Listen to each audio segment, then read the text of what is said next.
नमस्कार दोस्तों, ज्योतिष उपाय 24/7 में आप सभी का स्वागत है। दोस्तों, आज हम इस टॉपिक पे बात करेंगे जो कि बहुत ही इम्पोर्टेंट हो सकता है, क्योंकि देखिए, जन्म जो कुंडली रहती है, जन्म लग्न जो कुंडली होती है, उसमें 12 भाव यानी 12 राशि और 12 जगह यानी स्थान होते हैं। उसी को हम भाव कहते हैं। ये सब भाव जो है हर एक व्यक्ति के लिए दिए गए हैं। जैसे कि द्वितीय भाव जो है वो भाव कुटुंब का भाव है, यानी कुटुंब से रिलेटेड हम सब चीज उस पर देख सकते हैं। धन भाव भी उसे कहा जाता है। उसी तरह तृतीय भाव जो है, जो तृतीय भाव है वो अपने से छोटे भाई बहन के बारे में बयां करता है, उसके लिए हम देखते हैं। चतुर्थ भाव जो है वो है माँ के बारे में देखा जाता है। पंचम भाव जो है वो संतान के बारे में हम देखते हैं। छठवां भाव है वो शत्रुओं के बारे में देखते हैं। सप्तम भाव है वो अपने पत्नी के लिए या पार्टनर के लिए देखा जाता है। 7 नंबर के बाद जो 8 नंबर भाव होता है वो ससुर के लिए देखा जा सकता है। 9 नंबर भाव जो है वो गुरु के लिए देखा जा सकता है, भाग्य के लिए देखा जा सकता है। जो 10 नंबर भाव है वो पिता के लिए देखा जा सकता है। 11 नंबर जो भाव है वो दोस्तों यारों दोस्ता का भाव है और अपने से बड़े भाई बहन उनके लिए भी ये देखा जाता है। वैसे ही 12 भाव जो भाव है वो गुप्त शत्रुओं का भी है, और जो हम खर्चा करते हैं, व्यय करते हैं, उसके लिए भी हम देखा जा सकता है। ये भाव 12 भाव। अभी आपने देखा 2 से लेके 12 भाव जो है वो हर व्यक्ति के लिए या किसी न किसी के लिए दिए गए। अभी जो प्रथम भाव है जिसे हम लग्न कहते हैं। लग्न क्या होता है? लग्न यानी वो राशि, यहाँ पे कोई ना कोई तो अंक आता ही है। जो भी नंबर यहाँ पे आता है वो नंबर की आपकी राशि यहाँ पे आ जाती है, और वही राशि आपकी जो है वो लग्न कहती है। जैसे कि यहाँ पे 1 नंबर आया तो यहाँ पे आपकी राशि आएगी मेष, और ये आपका मेष लग्न होगा। उसी तरह अगर 2 नंबर राशि होगी तो आपका वृषभ लग्न होगा। 3 नंबर राशि होगी तो आपका मिथुन लग्न होगा। 4 नंबर राशि होगी तो आपका कर्क लग्न होगा। 5 नंबर राशि होगी तो आपका सिंह लग्न होगा। 7 नंबर राशि होगी तो आपका तुला लग्न होगा। 8 नंबर राशि होगी तो वृश्चिक लग्न होगा। 9 नंबर होगा तो यहाँ पे धनु लग्न आपका होगा। 10 नंबर होगा तो आपका मकर लग्न होगा। 11 नंबर यहाँ पे होगा तो आपका कुंभ लग्न होगा, और 12 नंबर होगा तो आपका मीन लग्न होगा। तो यानी देखिए, 1 से लेके 12 नंबर से कोई भी अंक यहाँ पे आ सकता है, कोई भी नंबर आ सकता है। जो भी नंबर यहाँ पे आएगा वो नंबर का आपका, वो नंबर की आपकी राशि यहाँ पे आ जाएगी, और उसी को हम लग्न कहते हैं। और इसी के स्वामी, यानी हर एक राशि का कोई ना कोई तो स्वामी होता है। जैसे कि मंगल की 2 राशियाँ है, मेष और वृश्चिक। उसी तरह वृषभ और तुला राशि है शुक्र की। उसी तरह बुध की राशि है वो मिथुन है और कन्या है। 4 नंबर यानी कर्क राशि जो है वो चंद्रमा की है। 5वीं सिंह राशि है जो सूर्य भगवान की है। शनि का 10वीं और 11वीं राशि जो है वो शनि की है, यानी मकर और कुंभ। और गुरु की राशि होती है वो धनु और मीन। राहु और केतु की राशियां नहीं होती है। तो बचे 7 ग्रह है, उसमें जो 5 ग्रह है उनकी 2-2 राशियां हैं, और जो 2 ग्रह बचते हैं, 7 ग्रहों में से जो 2 ग्रह बचते हैं यानी सूर्य और चंद्रमा, उनकी 1-1 राशि है। तो जिसका नंबर यहाँ पे होगा वो नंबर की राशि यहाँ पे आ जाएगी, उसी को हम आपका लग्न कहते हैं। जैसा 1 नंबर आया तो मेष लग्न हुआ। अभी ये मेष लग्न का जो स्वामी है, यानी जिस राशि का जो मालिक है वो है मंगल। तो आपका लग्नेश, ये हो गया लग्न भाव, यानी लग्न हो गया जो यहाँ पे नंबर आया है। अभी लग्नेश, लग्नेश मतलब कौन? उस राशि का स्वामी कौन है? तो उस राशि का समझो यहाँ पे 1 नंबर आया तो मंगल है, तो लग्नेश आपका बन जाएगा मंगल। तो यहाँ पे तो आपको ये समझ में आया कि लग्न क्या होता है। लग्न ये होता है कि आपका जब भी जन्म होता है, सुबह या कभी भी आपका जब भी जन्म होता है, उस वक्त पूर्व दिशा में जो नंबर आता है, यानी जो नंबर यानी जो राशि आती है वो आपका लग्न बन जाता है। तो वो रात का भी हो सकता है जन्म, दिन का भी हो सकता है। तो ये जो राशियाँ है ये तो राशि चक्र बोलते हैं इसको, ये तो घूमती रहती है। तो ये घूमते घूमते हर एक राशि 2-2.25 घंटे के बाद पूर्व के जो दिशा है उसके वहाँ पे आ जाते हैं। भले वो दिन हो रात हो कभी भी हो, लेकिन पूर्व दिशा में कोई ना कोई राशि 2.25 घंटे के बाद आती रहती है। जो भी राशि आपके जन्म के वक्त पूर्व दिशा की यहाँ पे आती है वही आपकी लग्न राशि होती है, यानी वही आपका लग्न होता है। और वही राशि का स्वामी जो होता है वो आपका लग्नेश होता है। यानी लग्नेश इंपॉर्टेंट क्यों है? अभी हमने आपको कुछ देर पहले बताया कि 2 से नंबर, यानी 2 नंबर, यहाँ से 2 नंबर जो चालू होता है वहाँ से 2 नंबर स्थान यहाँ से जो चालू होता है वहाँ से 12 नंबर तक हर एक जो स्थान है वो हर एक व्यक्ति के लिए किसी ना किसी के लिए दिया गया है। लेकिन जो प्रथम स्थान है, जो जिसे हम लग्न भाव में बोलते हैं, वो स्थान सिर्फ और सिर्फ आप ही के लिए दिया गया है। यानी आप ही के सब कुछ, जो आपकी सब चीज़, जैसा कि आपकी रंग रूप कैसा होगा, कद काठी कैसी होगी, आपका स्वभाव कैसा होगा, किस तरह से आप रिएक्ट करेंगे लोगों के साथ, किस तरह से प्रॉब्लम या सुख दुख में आप रिएक्ट करेंगे, दुख के साथ प्रॉब्लम के साथ किस तरह से फेस करेंगे, ये सब जो चीज़ है वो 1 नंबर के ऊपर ही डिपेंड करती है, क्योंकि ये खुद आपका स्थान है। ये स्थान अगर आपका मजबूत होगा तो दुनिया में आपको डरने की, किसी भी चीज़ से डरने की कोई ज़रूरत नहीं।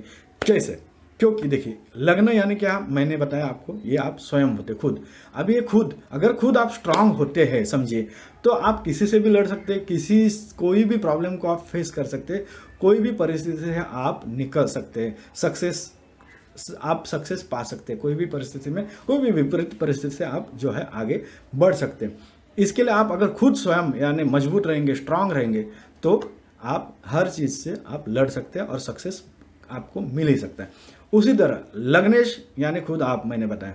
अभी ये लग्नेश, जो भी लग्नेश है, यहाँ पे जो राशि है, वो राशि 1 से लेके 30 अंश तक जो है उसका अंश रहता है। अंश माने क्या, जैसे कि एक हाथ आदमी है या कोई भी इंसान है, उसका एक उम्र होता है, 1 साल से लेके 60 साल 70 साल, वैसे हर राशि और यानी हर भाव जो है वो 30 अंश तक जो है उसको निर्धारित किया गया।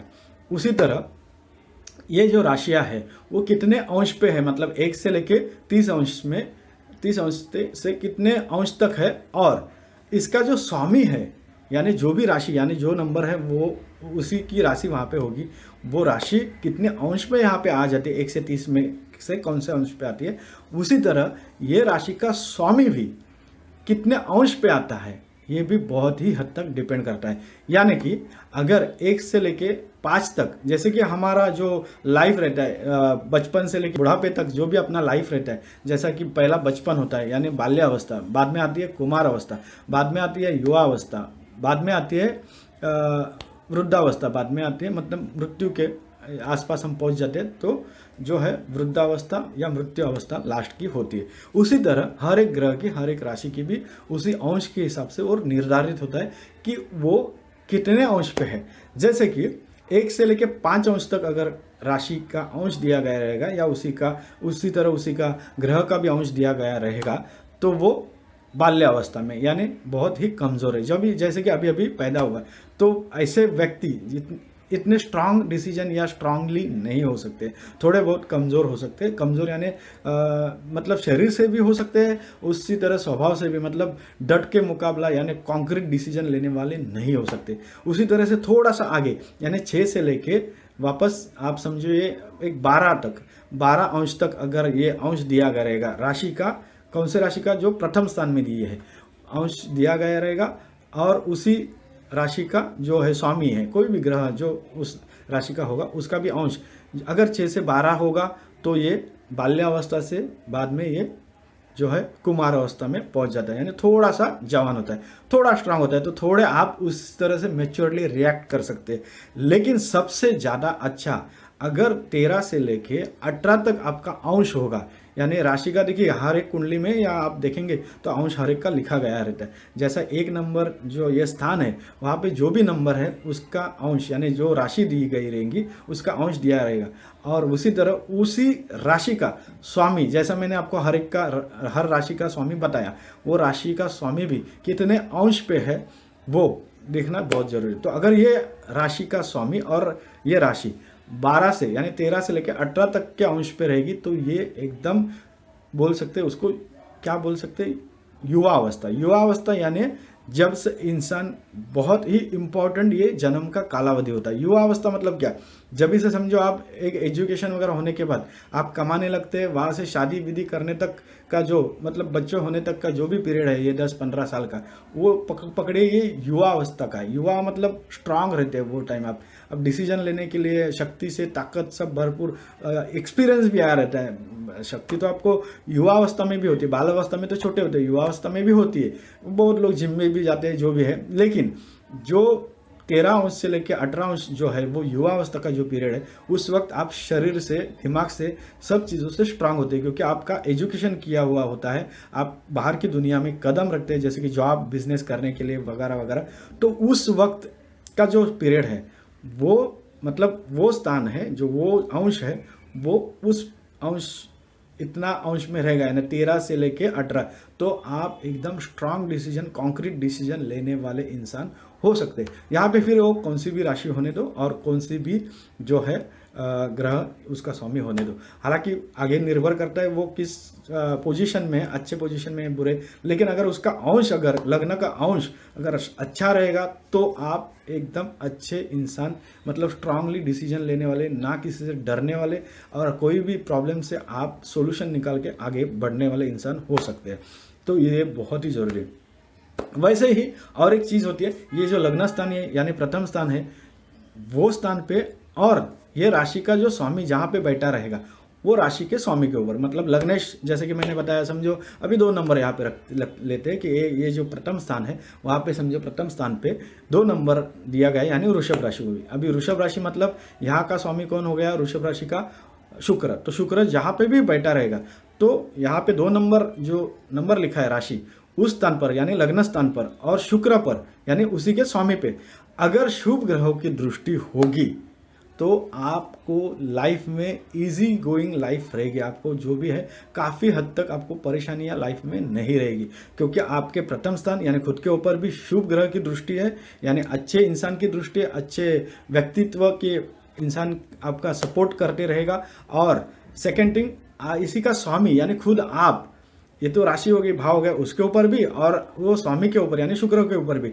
अगर शुभ ग्रह की दृष्टि होगी तो आपकी लाइफ जो है इजी गोइंग होगी, यानी आपके लाइफ में कष्ट कम और जो है इजीली आपको बहुत सारी चीज़ें मिलने के चांसेस बनते हैं। और हर एक चीज़ में आप जो है अपना मानसिक संतुलन जो है बिगाड़ने नहीं देते, क्योंकि आप खुद है स्ट्रांग है इस तरह से। तो अभी यहाँ पे देखिए शुभ ग्रह कौन है, तो शुक्र खुद भी शुभ ग्रह है, बृहस्पति यानी गुरु और बुध और चंद्रमा ये शुभ ग्रह है। सूर्य जो है वो शुभ और पाप ग्रह में नहीं आता है, वो राजा ग्रह है। लोग इसको पाप ग्रह क्यों बोलते हैं मालूम नहीं। अगर वो राजा है तो राजा थोड़ा स्ट्रिक्ट रहता है, तो या फिर पिता के लिए भी सूर्य देखा जाता है तो पिता थोड़े स्ट्रिक्ट रहते हैं माँ से ज़्यादा। तो सूर्य जो है वो क्रूर ग्रह बोल सकते हैं। क्रूर यानी कभी कभी उनको थोड़ा सा पनिशमेंट देने के लिए बच्चों को, जैसे कि वो गलतियाँ करते हैं तो थोड़ा सा स्ट्रिक्ट बनना पड़ता है, थोड़ा सा जो है अपना ये है औदा दिखाना पड़ता है उस तरह से, क्योंकि वो आपके ही भलाई के लिए होता है। तो जो सूर्य जो है उसकी भी दृष्टि रहेगी प्रथम स्थान पे, या जो प्रथम स्थान की जो राशि है उसके स्वामी पे, तो वो भी अच्छा होता है। इसके अलावा अगर पाप ग्रहों की दृष्टि है ये स्थान पर या आपके इस स्थान के राशि के स्वामी के ऊपर भी, तो तब आपको खतरे की घंटी थोड़ी सी बजती है। कैसे? क्योंकि आपके ऊपर समझो कोई ऐसा व्यक्ति नज़र गड़ाए बैठा है जो कि पापी है या फिर दुष्ट है या फिर बहुत ही खतरनाक है, तो आप तो हमेशा टेंशन में तो रहेंगे ही रहेंगे, क्योंकि आपके लिए वो अच्छा तो सोचेगा नहीं, आपको हमेशा वो प्रॉब्लम में डालने के लिए कोशिश करेगा। उसी तरह आपके प्रथम स्थान पे अगर पाप ग्रह की दृष्टि है, उसी तरह आपके पाप जो प्रथम स्थान का जो स्वामी है उसके ऊपर भी पाप ग्रहों की दृष्टि है, तब तो थोड़ी मुश्किल और ज़्यादा बढ़ जाती है।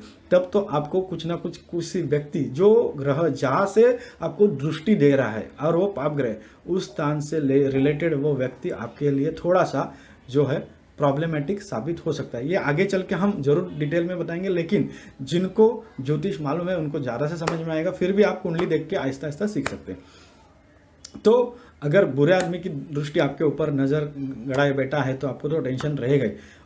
अभी ये बुरे यानी पाप ग्रह की दृष्टि होती है, तो अभी ये पाप ग्रह यानी बुरे ग्रह जो माने जाते हैं वो कौन है, तो उसमें माना जाते हैं एक तो मंगल, शनि, ये 2 ग्रह हो गए।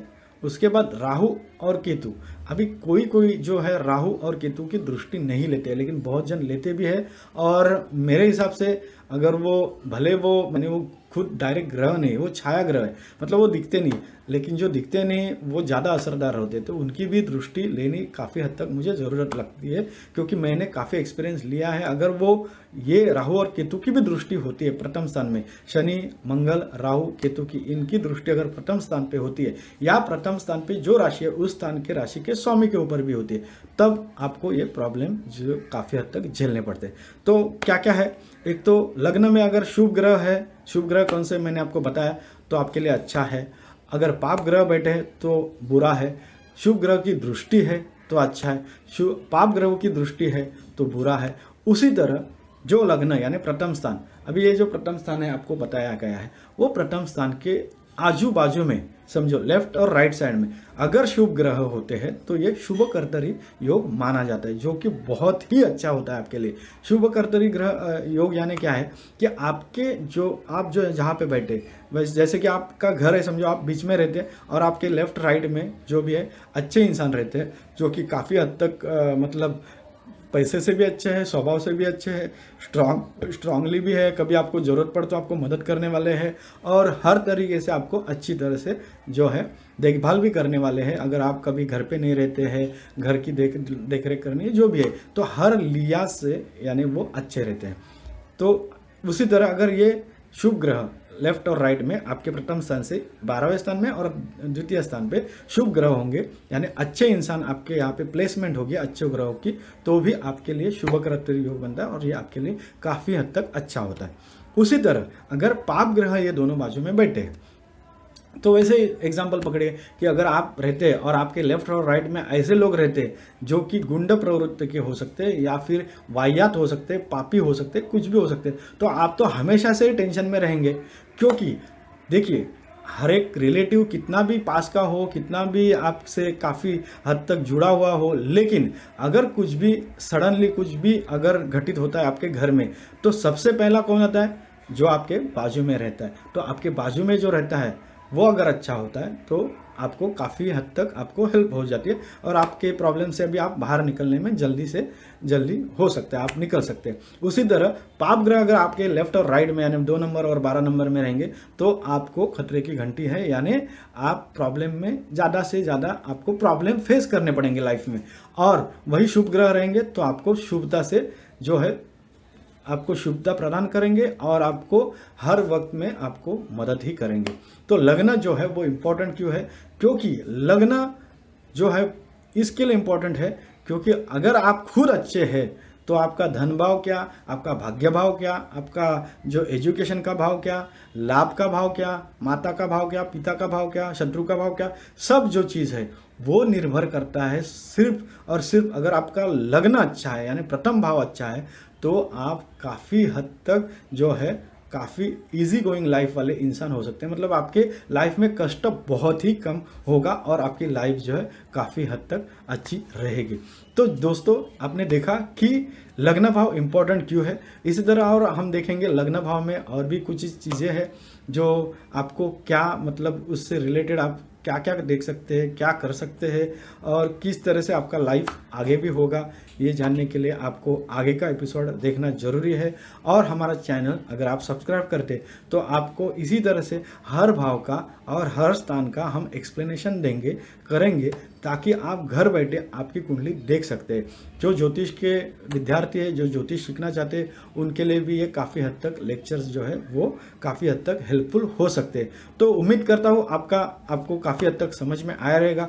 अगर आपको कुछ नहीं समझ में आया तो आप कमेंट्स में डाल सकते हैं ताकि हम अगले वीडियो में हम कोशिश करेंगे उसको और डिटेल में बताने की। लेकिन ये यहाँ पे ध्यान करके रखिए कि ये जो प्रथम स्थान है यानी आप खुद है, बाकी के स्थान जो है हर एक के लिए दिए गए। ये स्थान अगर मजबूत है, अच्छा पोजीशन में है, तो आपको डरने की ज़रूरत नहीं है, आप खुशी से रह सकते हैं। अभी और भी चीज़ें हैं जो एक ही एपिसोड में नहीं बताया जा सकता है, तो आप ज़रूर हमारा चैनल सब्सक्राइब करिए। तो दोस्तों, आज के लिए इतना ही, मिलते हैं अगले वीडियो में, तब तक के लिए नमस्कार।